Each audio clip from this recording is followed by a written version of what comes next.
Shalom Bapak Ibu. Hari ini kita bertemu kembali dalam pembahasan firman Tuhan, yaitu dari Injil Lukas 16 ayat 19 sampai ayat 31. Saya akan membaca bagi kita semua. Lukas 16 ayat 19 sampai 31. Ada seorang kaya yang selalu berpakaian jubah ungu dan kain halus, dan setiap hari ia bersukaria dalam kemewahan. Dan ada seorang pengemis bernama Lazarus, badannya penuh dengan borok, berbaring dekat pintu rumah orang kaya itu, dan ingin menghilangkan laparnya dengan apa yang jatuh dari meja orang kaya itu. Malahan anjing-anjing datang dan menjilat boroknya. Kemudian matilah orang miskin itu, lalu dibawa oleh malaikat-malaikat ke pangkuan Abraham. Orang kaya itu juga mati lalu dikubur. Dan sementara ia menderita sengsara di alam maut, ia memandang ke atas dan jauh dilihatnya Abraham dan Lazarus duduk di pangkuannya. Lalu ia berseru, katanya, "Bapak Abraham, kasihanilah aku. Suruhlah Lazarus supaya ia mencelupkan ujung jarinya ke dalam air dan menyejukkan lidahku, sebab aku sangat kesakitan dalam nyala api ini." Tetapi Abraham berkata, "Anak, ingatlah bahwa engkau telah menerima segala yang baik sewaktu hidupmu, sedangkan Lazarus segala yang buruk. Sekarang ia mendapat hiburan dan engkau sangat menderita. Selain daripada itu, di antara kami dan engkau terbentang jurang yang tak terseberangi, supaya mereka yang mau pergi dari sini kepadamu, ataupun mereka yang mau datang dari situ kepada kami, tidak dapat menyeberang." Kata orang itu, "Kalau demikian aku meminta kepadamu Bapa, supaya engkau menyuruh dia ke rumah ayahku, sebab masih ada 5 orang saudaraku, supaya ia memperingati mereka dengan sungguh-sungguh, agar mereka jangan masuk ke dalam tempat penderitaan ini." Tetapi kata Abraham, "Ada pada mereka kesaksian Musa dan para nabi, baiklah mereka mendengarkan kesaksian itu." Jawab orang itu, "Tidak, Bapak Abraham, tetapi jika ada orang yang datang dari antara orang mati kepada mereka, mereka akan bertobat." Kata Abraham kepadanya, "Jika mereka tidak mendengarkan kesaksian Musa dan para nabi, mereka juga tidak akan mau diyakinkan, sekalipun oleh seorang yang bangkit dari antara orang mati." Bapak Ibu yang terkasih di dalam nama Tuhan Yesus Kristus, ada sebuah lagu dari Dompa Sinaga berjudul Anak Nalilu, ya, dalam bahasa Batak Toba. Dia bilang begini, "Jojot donian hutangi hon hatam, sianak kana posomi, alai dan ulahoni, podanati nonahoni, akanaro wadotahe, nahu ulahon nasailam." Dalam artinya kira-kira begini, ya. Sebenarnya aku sering mendengarkan firman Tuhan yang disampaikan oleh hamba-hambamu, tapi aku tidak melakukannya. Justru yang buruk, yang jelek itu yang aku lakukan. Nah, Bapak Ibu yang terkasih, syukurnya kalau lagu ini, kalau kita melihat secara keseluruhan, lagu ini masih disertai dengan penyesalan dan kerinduan untuk bertobat, begitu ya. Dan dia menyebut dirinya sebagai anak nalilu, atau anak yang tersesat, anak yang hilang, dan dia menginginkan ada tuntunan Tuhan, tubuh ma'au, katanya. Bapak Ibu, yang bahaya adalah ketika seseorang tidak sadar akan dirinya sekarang, dan kelak dia tentu saja akan mengalami penyesalan. Orang bijak bilang bahwa penyesalan itu selalu datang terlambat, selalu datang belakangan. Kalau di depan itu bukan penyesalan namanya katanya, tapi itu pendaftaran, itu registrasi begitu ya. Itu semacam lelucon, tapi mengingatkan orang supaya hati-hati dalam bertindak, karena penyesalan menanti orang-orang yang melakukan kesalahan begitu.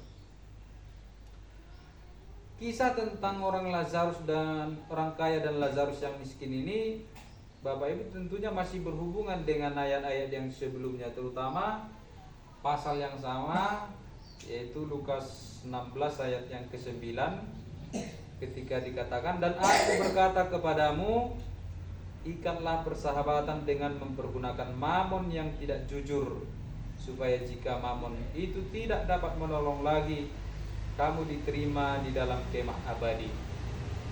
Dalam khotbah saya yang sebelumnya, Bapak Ibu, saya sudah singgung bahwa orang-orang harus menggunakan mamon, harta kekayaan, untuk mengikat persaudaraan. Itu tadi yang disampaikan dalam Lukas 6 ayat 9 itu, bahwa dengan kekayaan itu, dengan harta yang ada itu bisa itu dipergunakan untuk bersekutu, dalam hal ini bersedekah, memperhatikan kesusahan orang lain.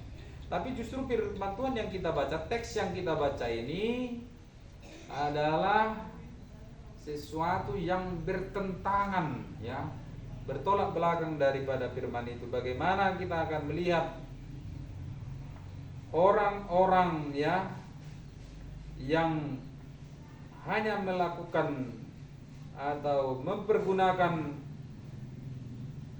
kekayaannya itu, harta kekayaannya itu hanya untuk kesenangannya pribadi, kelak akan mengalami penyesalan-penyesalan. Bapak Ibu yang terkasih di dalam nama Tuhan Yesus Kristus, orang kaya dalam kisah ini, dia hidup bermewah-mewah. Dia suka memakai baju ungu dan kain halus sebagai tanda memang bahwa dia adalah orang yang berada, orang yang kaya. Dan dia sering mengadakan jamuan makan dengan orang-orang terdekatnya, orang-orang kaya, dan memakai dengan menu yang sedemikian mewahnya, ya, dengan daging, ya, yang banyak begitu, ya. Nah, jadi kalau orang pada umumnya makan daging misalnya waktu itu hanya sekali seminggu, kalau dia setiap hari. Nah, jadi ini benar-benar gaya sultan ini, ya. Nah, kalau gaya-gaya sekarang sultan nih senggol dong gitu, ya. Nah, jadi Bapak Ibu,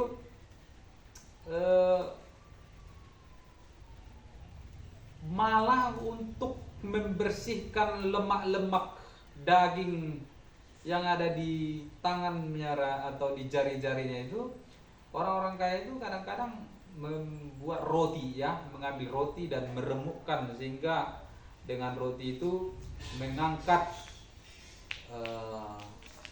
minyak-minyak daripada tangan atau jari orang kaya tersebut. Nah, Bapak Ibu yang terkasih, sementara itu ada lagi yang bernama Lazarus, tapi bukan saudara Maria dan Marta, ya, yang dibangkitkan dari orang mati itu, dari kubur itu, bukan itu, karena memang nama Lazarus ini cukup familiar, ya, lazim digunakan pada waktu itu. Ini adalah Lazarus, orang yang miskin, ya, sakit. Dia dibaringkan di pintu gerbang rumah seorang kaya, dan Bapak Ibu yang terkasih, dia juga ada sakit borok, dan untuk melawan boroknya ini, untuk melawan anjing-anjing saja pun dia tidak memiliki kekuatannya. Dia harus rela lah dicilati boroknya oleh anjing-anjing itu. Bapak Ibu yang terkasih di dalam nama Tuhan Yesus Kristus, kita kemudian bertanya, ya, karena peristiwa ini nampaknya begitu singkat dan kisah tragis terjadi ketika nantinya si orang kaya dan Lazarus yang miskin ini mati. Ya. Tempat ya di setelah mati nanti orang kaya dia menderita sengsara dengan api, tapi juga si Lazarus dia hidup dengan tentram damai di pangkuan Abraham. Lalu kita bertanya, apa yang salah dengan si orang kaya sehingga ketika ia mati ia begitu menderita? Apa yang salah? Apakah orang kaya itu menjadi orang kaya itu adalah sebuah dosa? Apakah kita tidak boleh menjadi orang kaya? Tentu saja bukan itu letak persoalannya, Bapak Ibu yang terkasih. Ya, letak persoalannya adalah ketika orang kaya itu dia tidak memandang masalah apa-apa, ya. Dia tidak menghiraukan apa-apa dan dia menganggap itu semuanya biasa saja. Ya, ada orang kaya, ya silakan. Ada orang miskin, ya memang begitu. Ada orang kaya, ada orang miskin. Ada orang sakit, ada orang cacat, ya memang begitu. Tapi yang menjadi masalah di situ adalah si orang kaya ini tidak ada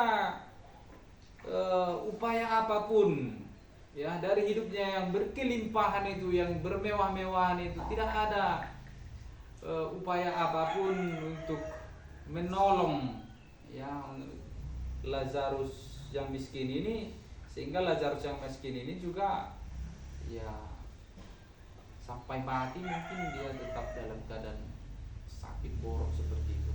Nah, jadi Bapak Ibu yang terkasih di dalam nama Tuhan Yesus Kristus, ceritanya ini dilanjutkan ketika keduanya mati. Lazarus di pangkuan Abraham, tetapi orang kaya itu sengsara.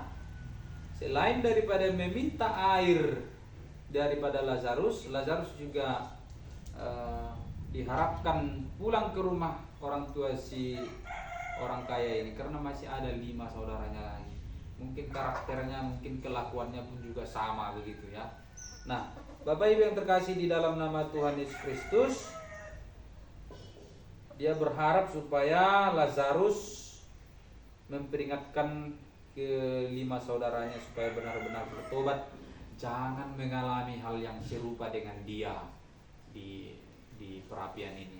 Nah, Bapak Ibu yang terkasih, apakah Lazarus diizinkan oleh Abraham? Tidak, ya, dia tidak diizinkan karena prinsipnya jelas.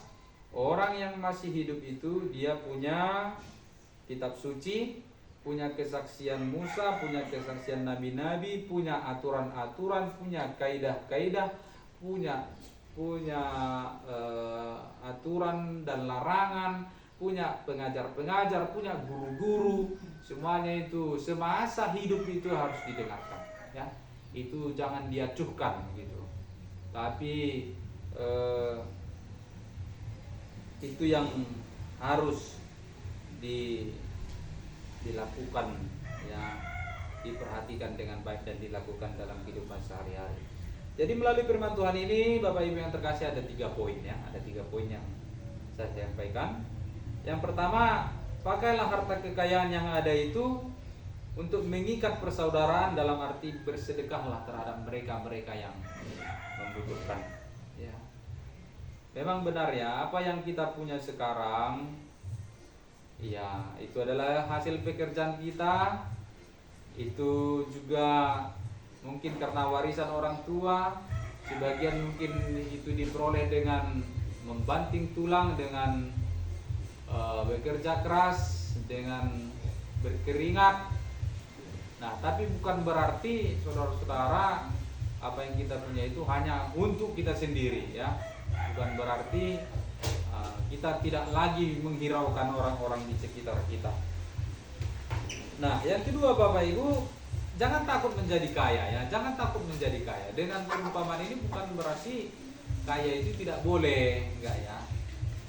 Kaya itu baik sepanjang kita mempergunakannya itu dengan kekayaan kita itu dengan baik dan seturut dengan firman Tuhan. Sepanjang kekayaan kita juga berdampak menolong, ya, membantu orang lain. Bapak Ibu, banyak orang ya sudah kehilangan simpati dan empati terhadap orang-orang di sekitarnya. Saya kira Bapak Ibu yang terkasih, ini menjadi pelajaran penting bagi kita. Kalaupun hidup kita sekarang berkecukupan, bahkan berkelimpahan, ya, bukan berarti itu hanya untuk kita sendiri. Ya, itu kita harus memiliki kepekaan terhadap orang-orang di sekitar kita. Yang terakhir, jangan terlena dengan keadaan kita sekarang. Itu seperti yang saya katakan di awal tadi Bapak Ibu, bahwa di dunia ini ada firman Tuhan, ada ketetapan-ketetapan, ada aturan, ada pengajar-pengajar, ada guru-guru, dan selama hidup di dunia ini itu harus kita perhatikan, ya. Jangan sampai kita tidak memperdulikan itu, ya. Nah, sama seperti ucapan daripada Abraham kepada orang kaya itu, ya, boleh katakan ada kok, ya, di dalam hidupnya ada kok kesaksian Nabi, firman Tuhan, ada pengajar-pengajar. Itu yang harus diperhatikan selama hidup. Dengan memperhatikan aturan-aturan itu, firman itu, kita terhindar dari penyesalan-penyesalan di hari yang akan datang. Kiranya Tuhan menolong kita, belajar kita dari kisah orang kaya dan Lazarus yang miskin, dan tentu saja pelajaran yang kita ambil itu adalah pelajaran yang baik, pelajaran yang positif yang bisa kita terapkan dalam hidup kita. Amin. Mari kita berdoa. Bapa kami, telah mendengarkan firman-Mu, ajarilah kami supaya apa yang kami punya sekarang bukan Tuhan berarti kami menutup mata terhadap orang-orang di sekitar kami, tapi biarlah Tuhan kami peka, kami peduli dengan orang-orang sekitar. Kami berdoa, ya Tuhan kami yang baik, tolong kami supaya selama hidup kami tidak lalai, tapi kami mendengarkan, kami memperhatikan aturan-aturan dan firman, bahkan pengajar-pengajar yang menyampaikan kebenaran firman kepada kami. Jangan keraskan hati kami, jangan biarkan kami lalai mengabaikan firman-Mu. Terima kasih Bapa yang baik, di dalam nama Tuhan Yesus Kristus kami berdoa. Amin. Salam.